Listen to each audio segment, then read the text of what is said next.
بسم اللہ الرحمن الرحیم۔ السلام علیکم ورحمۃ اللہ وبرکاتہ۔ عزیزان محترم، میں آج کی اس ویڈیو میں آپ کو یہ بتانا چاہتا ہوں کہ شوہر کو خوش رکھنے والی عورت جنت میں جائے گی۔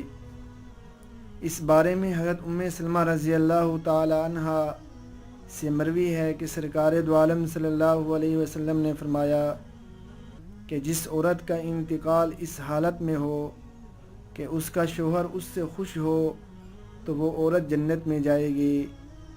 میرے دوستو، اس سے معلوم ہوا کہ شوہر کی رضا اور خوشنودی جنت میں جانے کا باعث ہے، لہٰذا شوہر کو ناراض رکھنا، بات بات پر اختلاف اور جھگڑا کرنا، ان سے شاکی رہنا، مال یا اور دیگر سلسلے میں اسے پریشان کرنا، ان کی خوشی اور ناخوشی کی پرواہ نہ کرنا، یہ سب اچھی بات نہیں، اور جنتی عورت کا یہ مزاج اور شیوہ نہیں ہے۔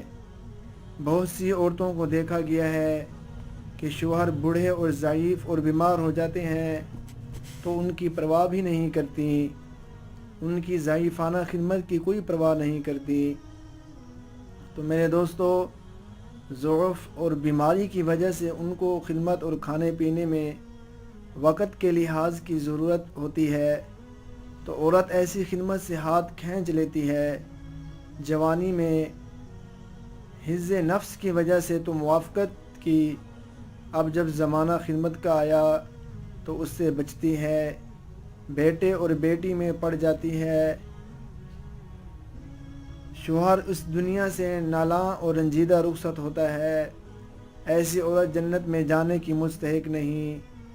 یہی حال ہے بعض مردوں کا بھی ہوتا ہے، جوانی میں تو اسے اچھی طرح رکھا اور بڑھاپے میں اسے کنارے کر دیا اور اس سے بے پرواہی برتنے لگا۔